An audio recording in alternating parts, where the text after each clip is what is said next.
젊은 층에서 확산세가 증가하면서 신규 확진자가 사흘째 700명대로 집계됐습니다. 잠시 후인 1시간 뒤부터 수도권에서 밤 10시 이후 야외 음주가 금지됩니다. 이재명 지사의 미점령군 발언에 윤석열 전 총장이 셀프 역사 왜곡이라고 비판하자 이 지사가 다시 구태 색깔 공세라고 맞받았습니다. 윤 전 총장이 자유민주주의의 역사관 부정이라고 재차 비판하면서 공방은 가열됐습니다. 송영길 대표가 일부 강성 문재인 대통령 지지당원을 특정 호칭으로 언급하며 작심 비판했습니다. 정세균 전 총리 등 대선 후보들은 특정 후보 지원 발언이라며 사과를 요구했습니다.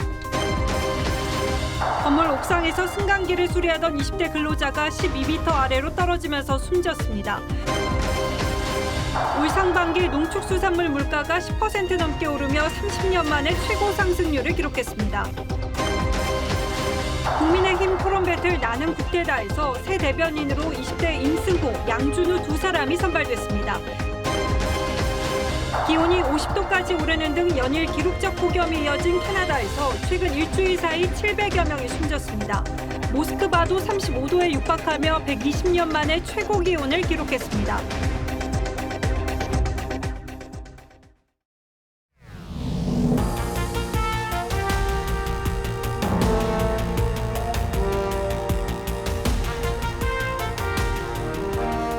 시청자 여러분 안녕하십니까? 뉴스9의 신동욱입니다. 코로나 사태가 정말 심상치 않습니다. 오늘 신규 확진자는 711명으로 사흘째 700명대를 유지하고 있습니다.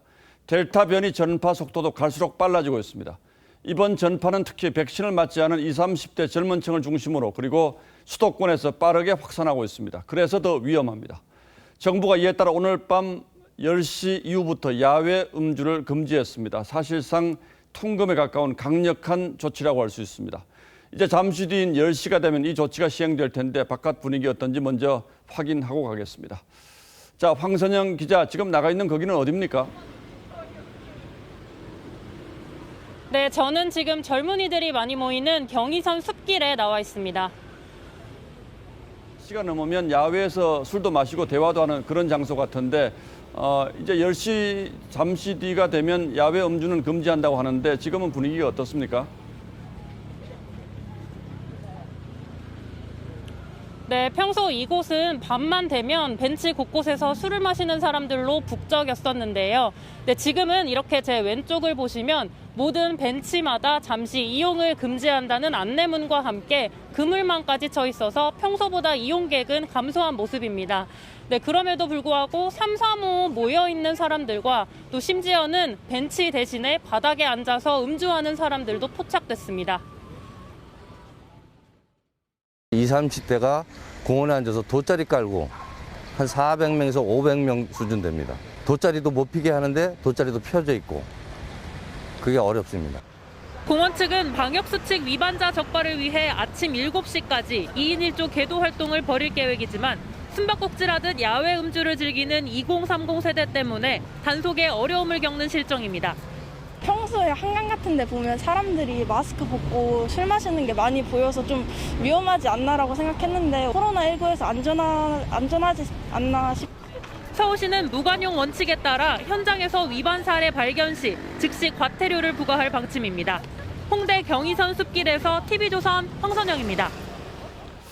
예, 보통은 월요일이 되면 확진자 수가 줄어듭니다. 주말에는 검사 건수 자체가 확 줄기 때문이죠. 그런데 오늘은 이 휴일 효과까지 사라지면서 사흘 내리 700명을 넘었습니다. 일요일 기준으로는 지난 3차 대유행 이후 처음 있는 일이라고 합니다. 어디서 얼마나 확진자가 나왔는지 정은혜 기자가 확인했습니다. 서울 종로구의 한 공연장. 지난달 29일 종사자를 시작으로 다른 종사자와 방문자 등으로 전파되며 지금까지 16명의 확진자가 나왔습니다. 지하 시설이고 또 배우들은 마스크를 벗고 공연하지 않습니까? 그래서 아무래도 감염이 될 수 있는 환경은 된다고 봐요. 경기도 김포의 한 특수학교에서도 17명이 집단 감염됐습니다. 델타 변이가 확인된 서울 마포주점과 수도권 영어학원 관련 확진자는 누적 307명으로 늘었습니다. 곳곳에서 일상 감염이 잇따르며 신규 확진자는 검사 건수가 줄어드는 휴일에도 불구하고 사흘째 700명대를 기록했습니다. 최근 일주간 일평균 확진자는 655명으로 전주보다 33.2%포인트나 늘었고 이 가운데 80% 이상은 수도권에서 나왔습니다. 델타 변이 감염 사례도 416건으로 일주일 새 153건이나 증가했습니다. 방역에서도 다시 긴장감을 높이고 방역의 고삐를 조여야 하겠습니다. 방역당국은 델타 변이 감염 여부를 신속히 확인할 수 있는 PCR 검사를 이달 안에 도입하기로 했습니다. 또 지자체와 함께 유흥시설 종사자 등 고위험군 선제검사와 방역점검을 강화하고 방역수칙 위반 시 철저한 조치를 취하기로 했습니다. TV조선 정은혜입니다. 예, 앞서도 잠시 말씀드렸습니다만 이번 전파가 더 위험한 건 백신을 맞지 않은 20, 30대 젊은 층을 중심으로 코로나가 퍼지고 있다는 점 때문입니다. 특히 20대 확진자가 압도적으로 많습니다. 활동량이 많은 데다가 코로나에 걸려도 증상이 잘 나타나지 않는 무증상 감염 사례가 많아서 전파력도 높습니다. 이런 현상은 선별진료소의 풍경도 바꿔놓고 있습니다. 황병준 기자가 다녀왔습니다. 서울 마포구 선별진료소입니다. 진단검사를 받으려는 사람들 수십 명이 길게 줄을 서 있습니다. 홍대 주전발 집단감염 여파로 검사 대기자들 가운데는 젊은 층이 많습니다.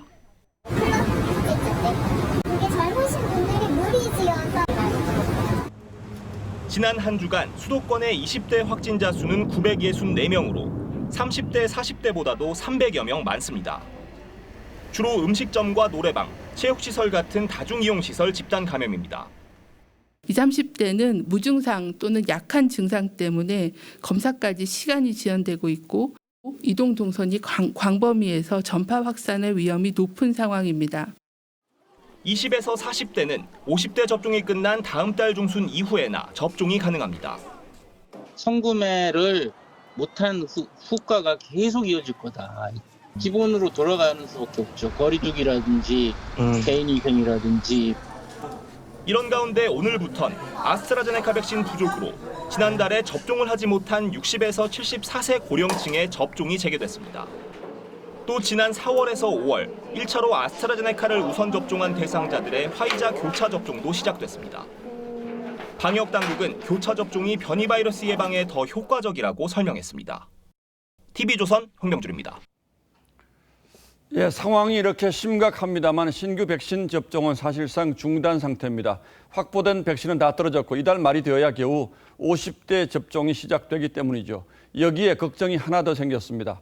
하반기 주력 백신 가운데 하나인 화이자 백신을 맞은 70대 남성이 심근염 증세를 보이다 숨지는 일이 발생했습니다. 국내 첫 보고 사례입니다. 유지연 기자가 단독으로 보도합니다.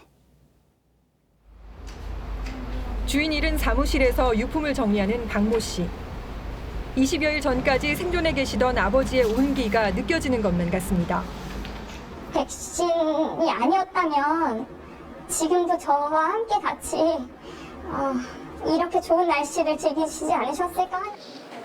75세였던 박 씨의 아버지는 4월 29일 화이자를 1차 접종했고 보름 뒤 호흡곤란과 고열로 응급실을 찾은 결과 확장성 심근병증을 진단받았습니다. 바이러스 심근염이 원인 중 하나인 심장 질환입니다. 심장벽 쪽에 좀 안 뛰는 부분도 있고요. 심장 기능이 좀 떨어져 보여요. 몸을 숙이면 통증이 나아졌다가 젖히면 악화되는 상태나 흉막염 같은 합병증도 심근염, 심낭염과 일치했습니다. 그러나 지난달 8일 고인 사망 시점엔 백신과의 연관성을 생각하지 못했습니다. 당국이 심근염을 경고한 건 6월 중순입니다. 장례 후 보건소의 연락은 유족을 또 한 번 울렸습니다. 저 죄송한데 지금 조회가 안 되는데 다시 신고해 주시면 안 될까요? 접종하러 오란 보건소 전화 한 통에 택시를 타고 달려가신 아버지. 되돌릴 수 없다는 걸 알면서도 박 씨는 청원을 올렸습니다. 전화를 먼저 해서까지 백신을 맞게 하신 분들께서 이상 반응이 나타나신 분들한테는 책임지지 않고. TV조선 유지연입니다. 예, 이렇게 확진자가 늘면서 정부의 하반기 소비 진작책은 시작도 하기 전에 암초를 맞는 셈이 됐습니다. 다음 달부터 소비 쿠폰을 배포하고 더 쓴 카드값도 최대 10% 돌려주는 캐시백을 시행하기로 했는데 지난해처럼 차질을 빚을 가능성이 적지 않습니다. 자칫하면 정부가 코로나 확산을 부추긴다는 비판이 나올 수도 있죠. 송병철 기자가 보도합니다. 지난 5월에 극장 관객 수는 438만 명, 코로나 전의 4분의 1 수준입니다.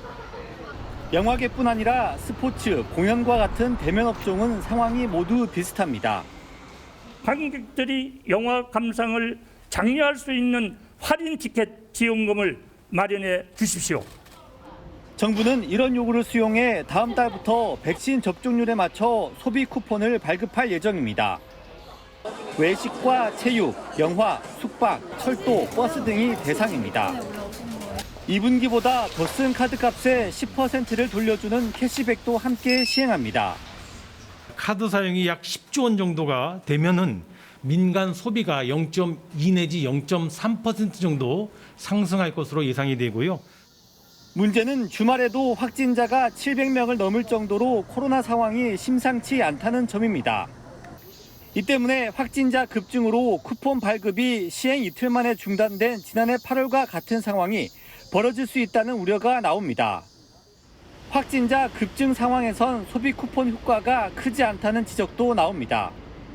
수도권에서는 코로나 확산이 굉장히 우려되는 상황이거든요. 그런 면에서는 소비 촉진이 오히려 잘 되지 않는 그런 측면도 있죠. 정부는 아직까지 시행 연기를 검토하진 않고 있다고 밝혔습니다. TV조선 송병철입니다. 예, 그리고 또 하나 정부가 코로나로 피해를 입은 소상공인들을 지원하기 위해서 3조 9천억 원의 예산을 잡아놓고는 있습니다만 정작 소상공인들은 이걸 받을 수 있을까 반신반의하는 분위기가 적지 않다고 합니다. 오늘은 그 이유를 따져보겠습니다. 자, 윤석기 기자, 네. 국회가 최근 이 손실보상법을 통과시켰잖아요. 그런데 왜 보상받을 수 없다는 얘기가 나옵니까? 네, 최근 국회를 통과한 소상공인 보호 및 지원에 관한 법률 개정안은 이 집합 금지 같은 감염병 예방 조치로 소상공인이 입은 손실을 국가가 보상한다는 게 핵심입니다. 예. 그런데 가장 큰 논란이 되는 건 손실의 시점이죠. 이 법에 따르면 앞으로 발생하는 손실을 보상하지 지금까지 발생한 손실은 보상 대상이 아닙니다. 이 정부의 방역 행정명령에 협조하고 피해를 감수해온 대가가 이런 거냐는 반발이 그래서 나오는 거죠. 예, 그러니까 법이 개정이 돼서 국가가 이 코로나로 인한 손실을 보상해 줄 수 있는 근거는 마련이 됐는데 지금까지 발생한 손실은 보상할 수 없다는 거죠. 그렇다면 이 앞으로 발생하는 손실은 보상받을 수가 있습니까? 물론 그렇습니다. 하지만 소상공인들에게는 앞으로 발생할 피해보다는 지금까지 발생한 피해를 보상받는 게 더 시급할 수밖에 없습니다. 피해 규모 역시 지금까지 발생한 피해가 훨씬 클 것으로 예상되기 때문에 이번 경우만 놓고 보면 소 잃고 외양간 고치는 격이란 비판이 나올 수 있습니다. 작년하고 올 초반에 손실이 컸던 거거든요. 백신 접종률도 높아졌고 그러면서 이제는 회복이. 예, 물론 입법 원리상 소급 입법은 대단히 제한적인 경우에만 허용을 하긴 합니다만 이번 경우는 가능할 것 같기도 한데 그건 왜 안 됐습니까? 소급 적용을 하려면 정부가 첫 집합 금지를 내린 지난해 8월 16일부터 지금까지 소상공인들마다 입은 손실액을 전부 먼저 파악해야 합니다. 예. 보시는 것처럼 계산은 상당한 시간이 걸리고 그러다 자칫 지급 시기를 놓칠 수도 있겠죠. 이런 이유 등으로 소급 적용은 제외됐는데요. 현실적으로 모두가 만족할 대책은 힘들 거란 의견도 많습니다. 누구든지 뭐 보상을 받고 싶어 하겠죠. 다 해줄 수는 없는 거고 어디까지를 적용하느냐 또 어떤 경우에 얼마를 지원해 주느냐. 자, 그러니까 이 법으로도 과거에 입은 손실은 보상받을 길이 없다. 그리고 형평성 논란도 있다면서요? 네, 이 손실 보상을 받는 업종을 놓고도 논란이 있습니다. 대표적인 사례가 코로나 타격이 가장 큰 업종 중 하나인 여행업계가 제외된 거죠. 손실보상법의 적용 기준인 영업 제한 행정명령이 여행사에 내려진 적이 없다는 게 그 이유죠. 그러나 여행업계는 피해가 가장 큰 업종을 제외한다는 게 말이 되냐며 강하게 반발하고 있습니다. 자, 어쨌든 지금까지 입은 피해가 어마어마할 텐데 지금까지 입은 피해는 그렇다면 전혀 보상받을 길이 없는 겁니까? 그렇지는 않습니다. 이전 손실도 피해 지원 명목으로 최대 900만 원까지 보상받을 수 있습니다. 그런데 최대 900만 원 보상은 지난해 매출이 4억 원이 넘는 소상공인이 대상이라 이 수혜자는 많지 않을 거란 전망도 큽니다. 예, 물론 지금까지 피해 규모가 워낙 광범위하고 이런 경우에 모두를 만족시킬 수는 없겠습니다만 지금부터라도 피해 입은 사람들을 최대한 세심하게 찾아내서 배려하는 이런 행정부의 노력이 필요하겠군요. 그렇습니다. 예, 윤슬기 기자 잘 들었습니다.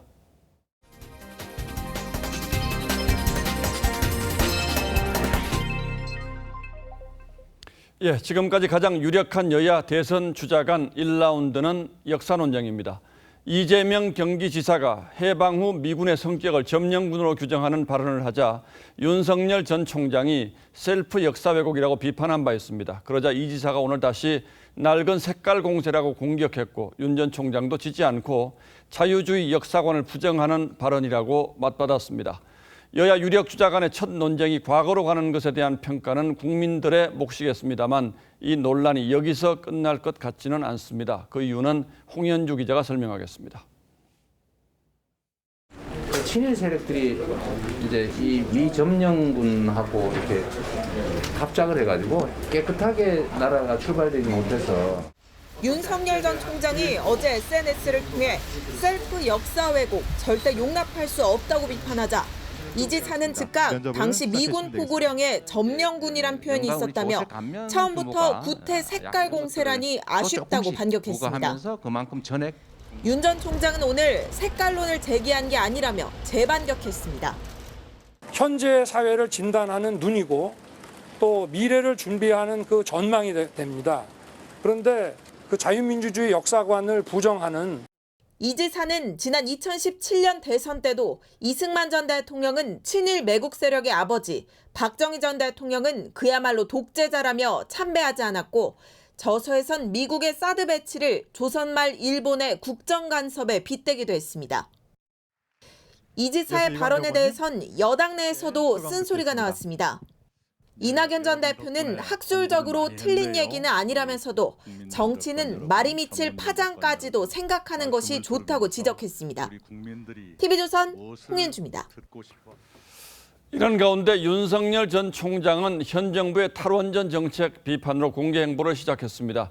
월성 원전 수사 당시 굉장한 압력을 받았고 이것이 총장직 사퇴와 직접 관련이 있다고도 했습니다. 최재형 전 감사원장이 임기를 마치지 못한 이유도 이 때문이라고 했습니다. 박경준 기자가 보도하겠습니다.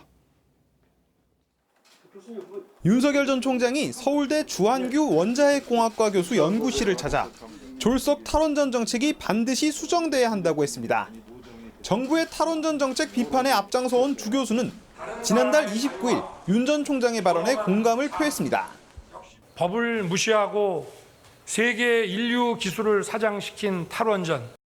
이렇게 말씀하셔서 제가 엄청 반가웠습니다. 정확한 사실인지 아주 그 단어 선택도 아주 굉장히 잘하시네요. 윤 전 총장은 검찰총장을 그만두게 된 계기가 탈원전 수사와 관련이 있다고 했습니다. 굉장한 그 압력이라면 압력, 제 스스로 생각하기에는 제가 이 총장직을 그만두게 된 것 자체가 이 월성원전 사건의 처리와 저는 직접 관련이. 지난해 11월 월성 1호기 조기 폐쇄와 관련 감사원 수사 의뢰를 받은 대전지검이 산업부와 한수원 등을 압수수색하자 추미애 전 장관이 윤 전 총장을 직무 배제하고 징계 청구한 걸 언급한 겁니다. 윤 전 총장은 최재형 전 감사원장 사퇴 역시 탈원전과 관련됐다고 했습니다. 감사원장을 그만두시게 된 것 역시 이 월성원전 사건하고 관계가 있기 때문에.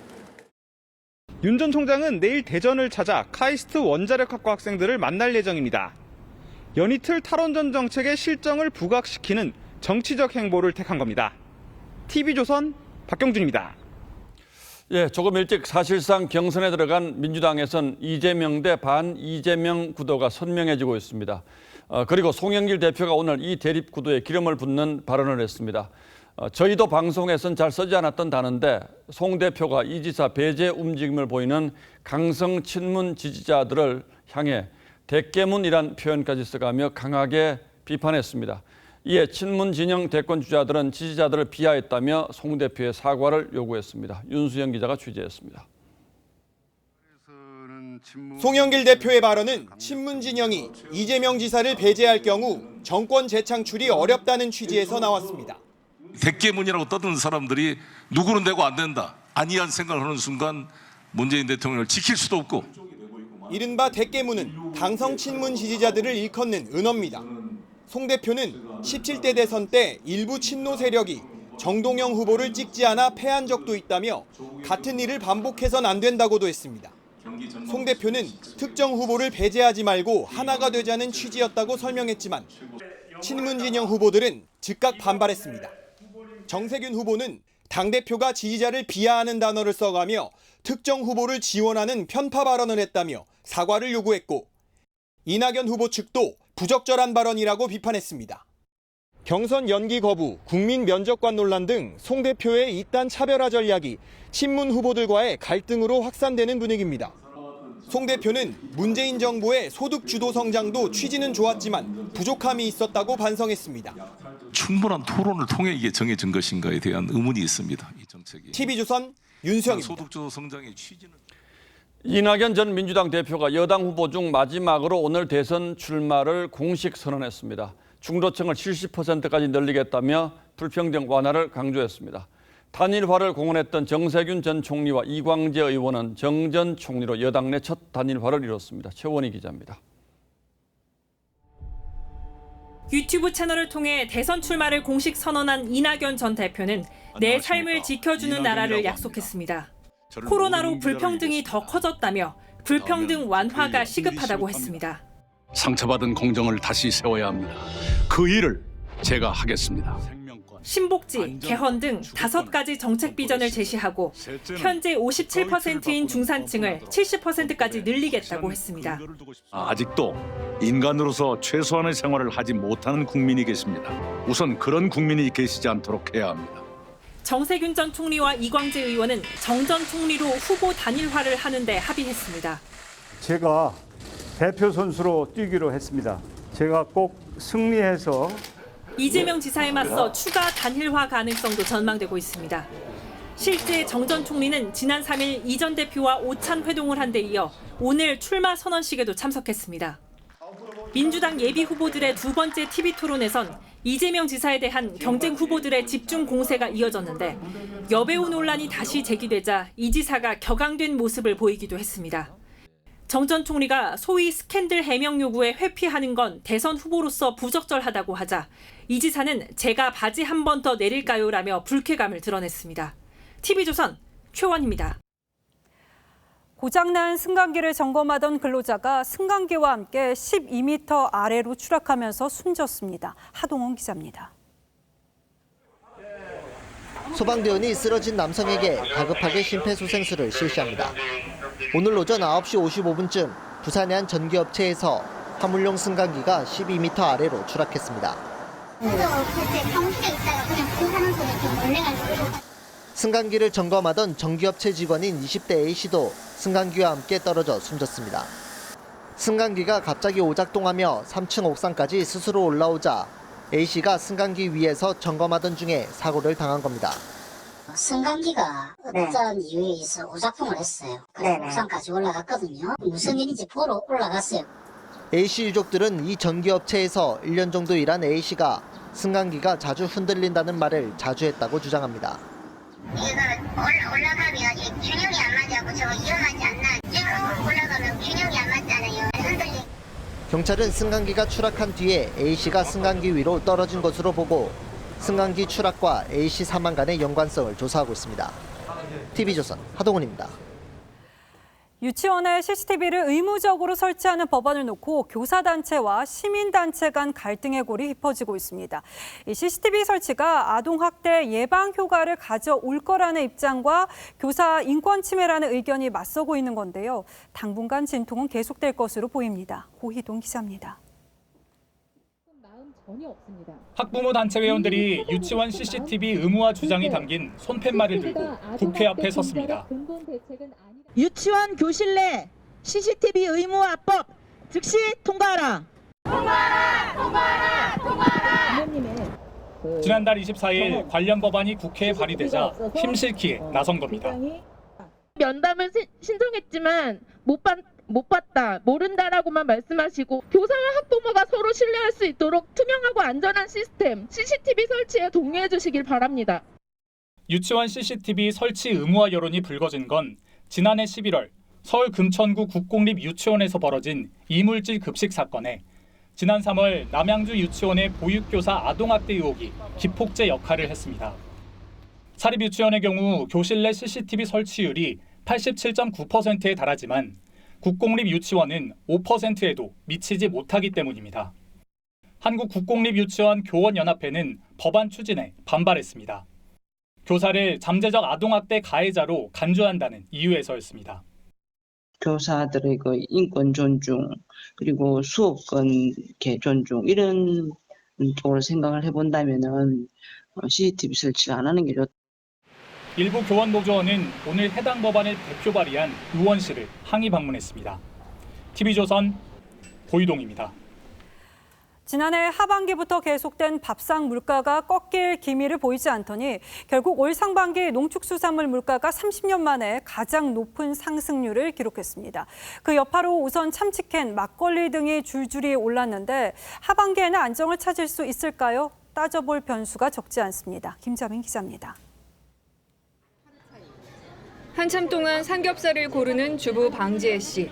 껑충 뛴 가격이 부담스럽습니다. 저희는 대형 마트에서 그냥 대량으로 사서 먹거든요. 그러니까 고깃값이 여기서 사기에는 좀 부담이 있어가지고. 장바구니를 계산대 위에 올리기가 겁이 날 정도입니다. 수입도 그렇게 많지 않으니까 좀 생활에서 좀 줄여가면서 하려고 노력하고 있어요. 실제로 올 상반기 농축수산물 물가지수는 지난해보다 12.6% 뛰었습니다. 30년 만에 가장 높은 상승률입니다.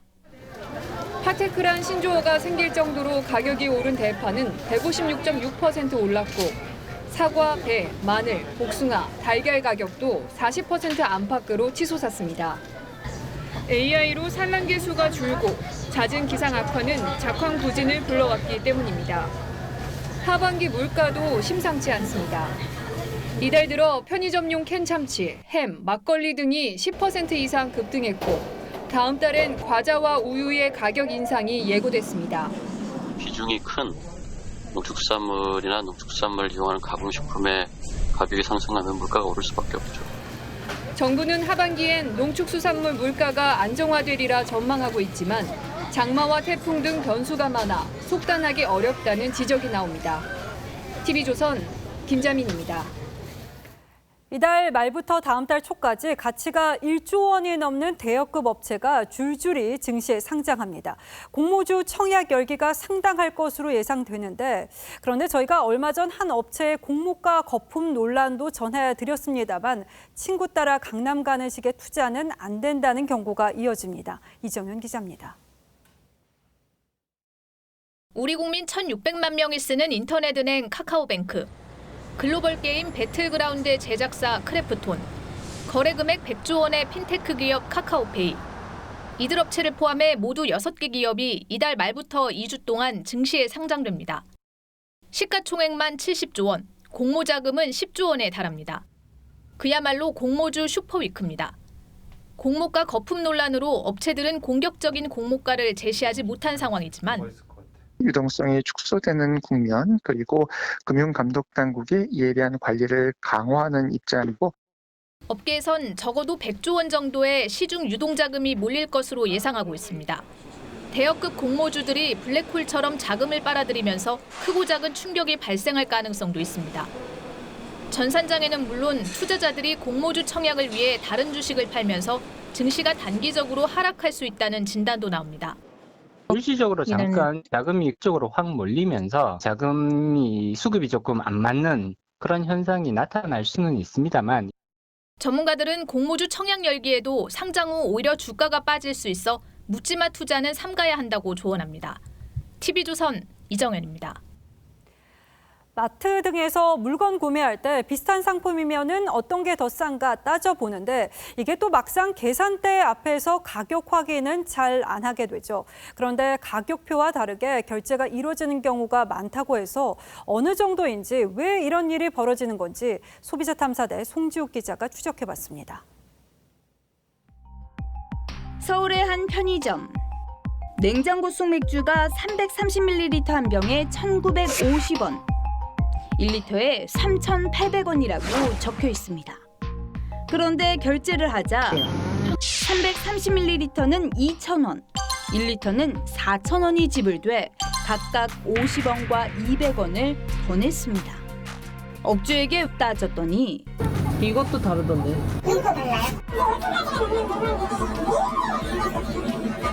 이번엔 대형마트.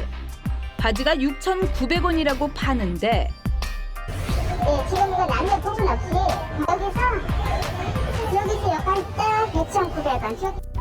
결제할 땐 9,900원, 3,000원을 더 받습니다. 거기 적혀있고 찍히는 게 어떻게 다를 수가 있어요? 가격이 바뀌면 저희가 빨리 이걸로 변경받아야 되는데 가격도 빨리 못 변경을 했어요. 실수든 고의든 가격표와 다른 결제 때문에 불만을 호소하는 소비자가 많습니다. 바디로션 15,900원을 보고 상품을 집었고 같은 상품인데 7,900원인 거예요. 적혀 있는 금액이 이게 맞을까? 이런 일은 식당에서도 벌어지는데 메뉴판에 적힌 13,500원짜리 식사를 1인분 주문했더니 주문서엔 1인분 그대로지만 영수증엔 2인분 27,000원이 결제됐습니다.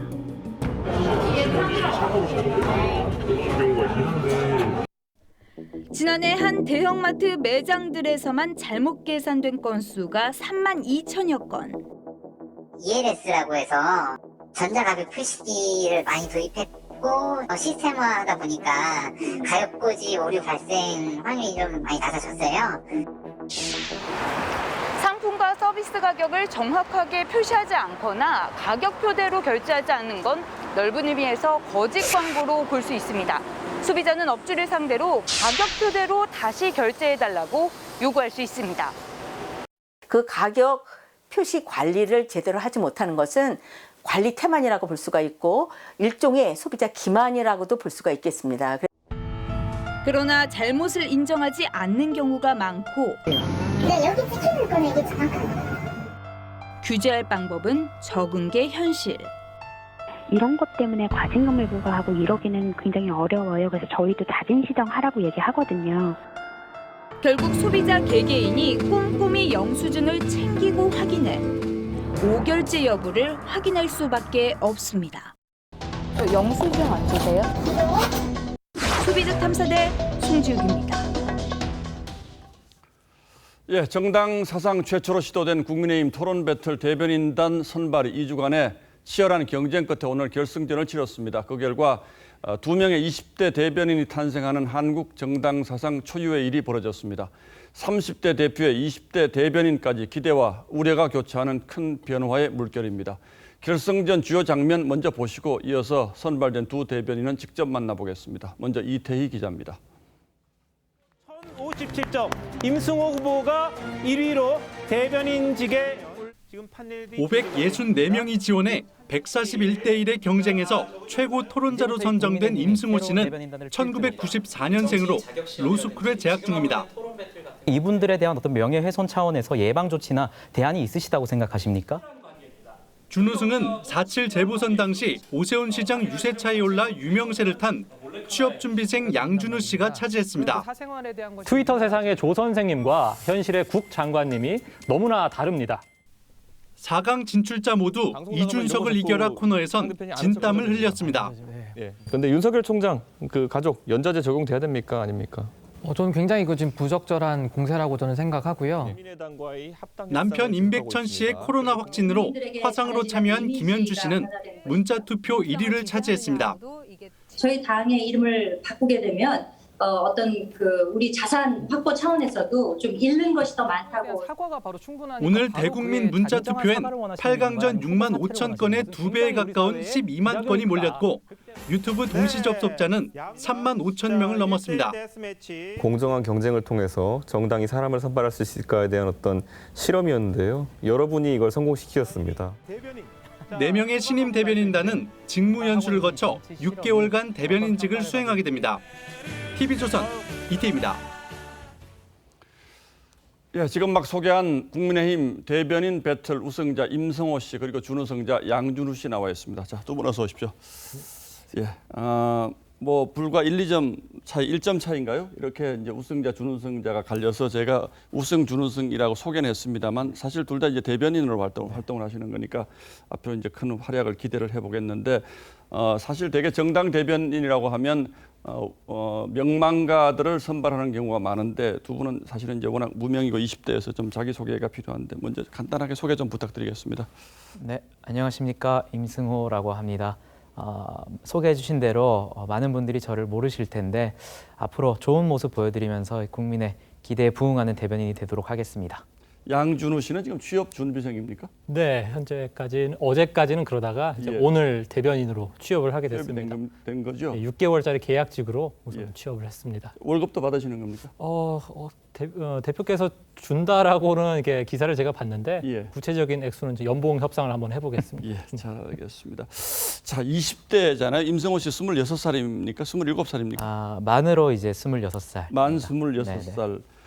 이제 학생이고요. 네네. 예, 그런데 주변에서 혹시 정치하겠다 이렇게 얘기했을 때 부모님들은 뭐라고 하십니까? 사실 부모님께서는 제가 기존에 어떤 바른정당 청년 대변인도 했었기 때문에 이 문제에 대해서 분명히 우려는 하시지만 그럼에도 불구하고 부모님께서는 성격이 워낙 제가 하는 것에 대해서 좀 응원을 해주시는 편이라서 지금도 그래 네가 한번 네가 원하는 것 해봐라라고 하면서 응원해 주시고 있고 또 저도 많이 감사드리고 있습니다. 정치는 어려서부터 관심이 있었습니까?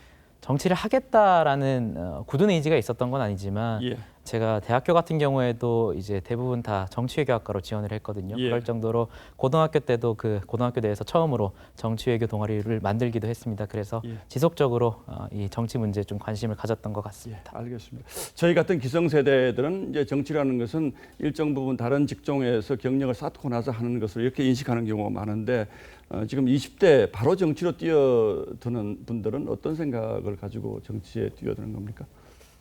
지금 정치가요. 우리 2030, 그러니까 20대, 30대면 지금 대한민국에서 최소 60년은 더 살아야 됩니다. 이 땅에서 좋건 싫건 그 정도로 살아야 되는데 지금 우리나라의 정치가 40년, 50년, 60년 후에 대한민국을 생각하고 있는가? 그러니까 우리가 은퇴를 했을 시점에 우리의 노후를 보장할 수 있을까라는 걸 고민해 봤을 때는 그렇지 못하다고 생각을 하거든요. 그렇기 때문에 좀 장기적인 안목에서 국가 운영을 할 수 있도록 그런 목소리를 내는 데는 20대, 30대가 필요하다고 생각을 합니다. 예. 자, 그러나 대변인이라고 하면 이제 지금까지는 경쟁을 통해서 선발이 됐지만 앞으로는 이제 국민을 대상으로 이제 본인의 생각을 얘기하는 것이 대변인인데 그동안에 이제 많은 분들이 이제 경륜과 경험과 지혜와 이런 것들을 가진 분들이 대변인 됐는데 26살이라면 저희 같은 기성세대들이 볼 때는 굉장히 불안할 수도 있어요. 어떤 각오를 가지고 지금 대변인을 하시겠습니까? 소위 여의도의 언어라고 하죠. 여의도의 언어가 사실상 많이 대변인을 통해서 기대해왔던 것도 사실입니다. 그래서 지금 양준우 씨를 비롯해서 또 20대에 대변인이 탄생하는 것에 대해서 말실수하면 어떡할까라는 불안감도 상당히 많을 것 같아요. 하지만 저는 이 역전의 명수다라는 코너에서 말씀드렸다시피 저희의 그런 불안한 그런 어떤 거친 모습이 말실수는 하지 않고 국민들에게 오히려 신선한 모습으로 다가갈 수 있을 것이다. 국민들의 눈높이에 맞는 청년들의 언어를 말씀드린다면 저는 그러한 불안감은 떨쳐내셔도 될 것이다라고 말씀드리겠습니다. 자, 우리 양준우 씨는 조금 예민한 질문일 수는 있습니다. 지금 20대들 소위 이제 이대남과 이대녀라고 표현하지 않습니까? 이 이대남과 이대녀들이 생각하는 우리 한국의 현실이 상당히 다른 것으로 지금 말씀하시는 분들이 많은데 앞으로 이제 대변인으로 활동하실 테니까 어떤 특정 성별을 위해서 대변하실 수는 없을 테고 상당수 모든 국민 또 그리고 세대차를 초월한 어떤 국민 모두를 상대로 할 텐데 20대 여성들에 대해서는 어떤 생각을 가지고 계십니까? 지금 앵커님께서 말씀하신 것처럼 20대에서 사실 젠더 이슈라고 하는 남녀 갈등 이슈가 현존하는 갈등, 주요 갈등인 건 사실입니다. 그 갈등을 이제 치유하는 방향으로 나아가야 되는 것이 맞겠죠. 그러니까 지금 이 갈등이 사실 계속 골마왔던 이유는 극단주의적인 세력의 목소리가 공적 영역에서 좀 제대로 비판되어 오지 않았다. 마치 성역화돼서 이것에 대한 비판 자체가 용납되지 않던 상황이었기 때문에 여기까지 왔다라고 생각을 하거든요. 요 지점에 대해서는 분명히 얘기를 하고 남녀의 갈등이 좀 치유될 수 있는 방향으로 목소리를 내겠다 이렇게 말씀드립니다. 예, 알겠습니다. 임승호 씨 다시 질문하겠습니다. 이제 정당에 들어가시면 물론 뭐 바른정당에서 한번 경험을 해보셨겠습니다만은 당내 중진 의원들 그리고 또 연세 많이 드신 의원들 계실 텐데 혹시 본인의 생각과 다른 의견을 주문하실 때 어떤 방식으로 대응을 하시겠습니까? 이 문제가 아까 압박 면접 때도 나왔던 질문 같은데요. 기본적으로 당 대변인은 당의 통일된 의견을 말해야 되는 것이 맞습니다. 하지만 과거 자유한국당이나 새누리당 시절에 우리 정당은 많이 실망스러운 모습도 많이 보여드렸습니다. 국민들의 눈높이에 현저히 맞지 않는 어떤 실언이라든지 그런 정책들을 펼쳤기 때문인데요. 그래서 제가 판단하기에 또 주위의 어떤 여론을 판단했을 때 이것은 당이 파괴할 수 있는 심각한 언행이다, 심각한 정책이다라고 할 경우에는 저는 당 대변인이라도 당원의 한 사람으로서 쓴소리를 할 수 있는 그런 대변인이 되도록 하겠습니다. 예, 앞으로 기대하겠고요. 양준우 씨 앞으로 가고 짧게 한 말씀만 부탁드립니다. 네, 앞으로 이제 정치권에 2030의 언어가 많이 등장할 겁니다. 앵커님 같은 분들 놀라실 수 있는데 이제 앞으로 이제 변화의 물결이 오고 있다 이렇게 인지하시면 될 것 같습니다. 예, 알겠습니다. 저도 놀랄 준비를 하고 앞으로 두 분의 논평을 기대하도록 하겠습니다. 자, 오늘 여기 나와주셔서 고맙습니다. 예, 감사합니다. 네, 자.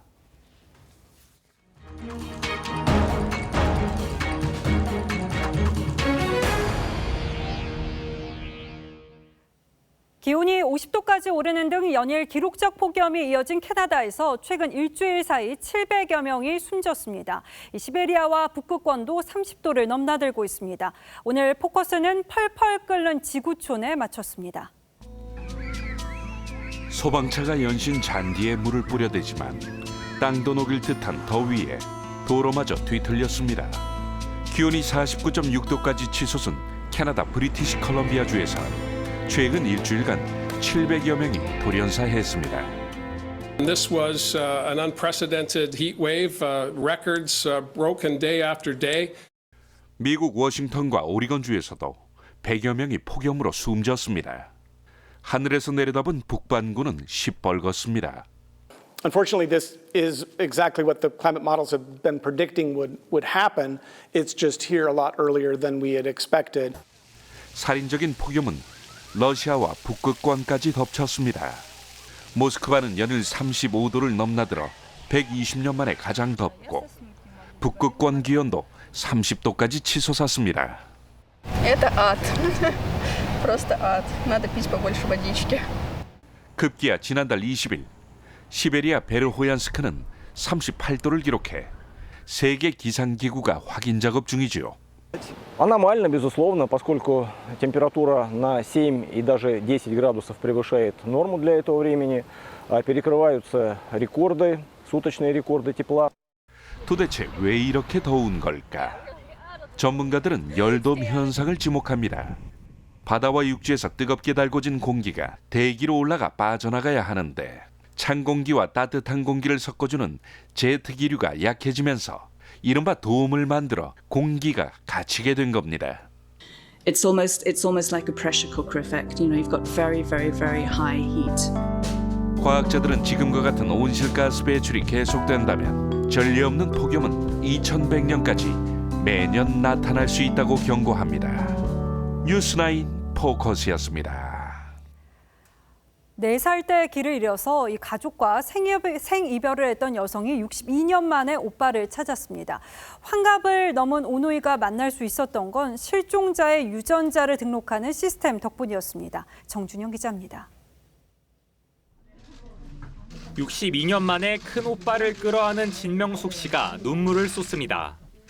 저 찾아주셔서 감사합니다. 감사해요. 아이고. 1959년 여름 인천 중구 배다리 시장 부근에서 잃어버린 4살 여동생을 마주한 오빠도 꼭 잡은 두 손을 놓지 못합니다. 이제 잊어먹지 말고 꼭 손에 손잡고 꼭 이제 오래오래 살아야지.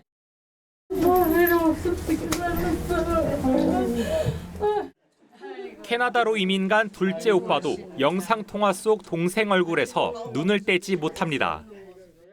영수가 그동안 고생 많았다. 둘째 오빠와 함께 아버지를 찾아가던 중 길을 잃었던 진 씨는 보육원에 맡겨졌다가 충남의 한 수녀에게 입양된 후 현재 이름을 갖게 됐습니다. 제 얼굴을 좀 방송에 비춰달라고 그러세요. 왜 그러냐면요. 제가 이름을 모르니까요. 가족을 찾아 나선 진 씨가 2년 전 경찰에 실종 신고와 함께 유전자 정보를 등록하면서 상황은 급진전됐습니다. 동생을 찾으려 유전자 정보를 등록해둔 둘째 오빠와 일치했기 때문입니다. 가족들 만나게 해주세요. 저는 그랬어요. 이러셨네. 그래야 그래갖고 오빠도 만나고 가족들도 만나는 것 같아요. 이들 오누이는 다른 실종자 가족들에게도 이 소식이 희망이 되길 바란다고 했습니다. TV조선 정준영입니다.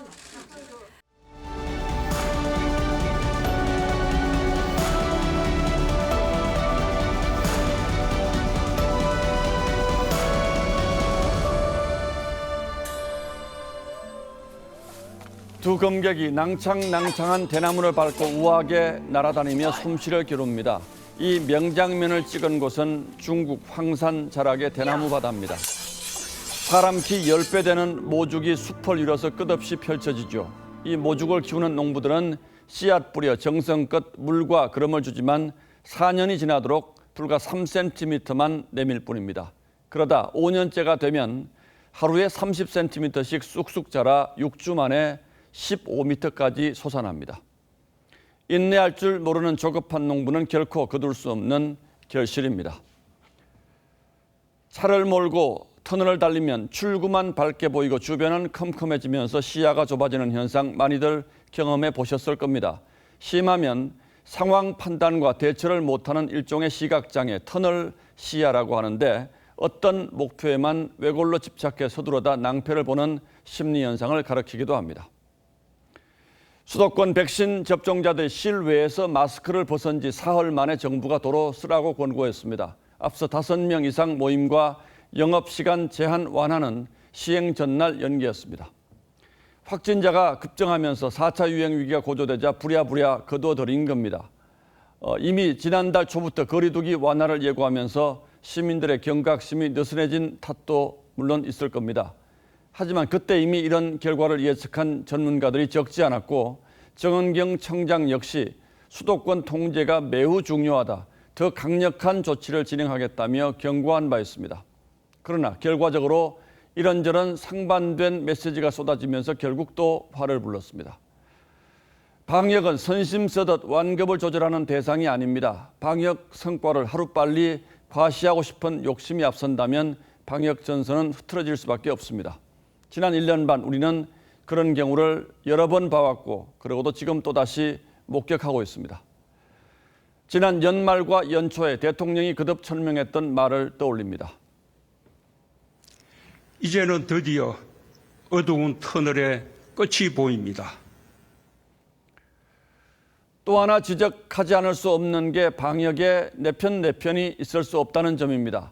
작년 개천절 보수단체 집회 당시 대통령은 이웃의 삶을 무너뜨리는 반사회적 범죄라고 했고 광복절 종교단체 집회는 국민의 생명을 위협하는 용서할 수 없는 행위라고 질타한 바 있습니다. 여권에서는 살인자 운운하는 극단적 발언도 있었습니다. 하루 확진자가 75, 166명이던 때였습니다. 그런데 그제 민노총 불법 집회에 대해서는 들릴 듯 말 듯한 소리로 단호한 법적 조치라는 원론을 언급했을 뿐입니다. 이러니 정부를 믿고 따라달라는 호소 역시 국민들 귀에는 모기 소리로 들릴 밖에요. 7월 5일 앵커의 시선은 또 터널 속으로였습니다.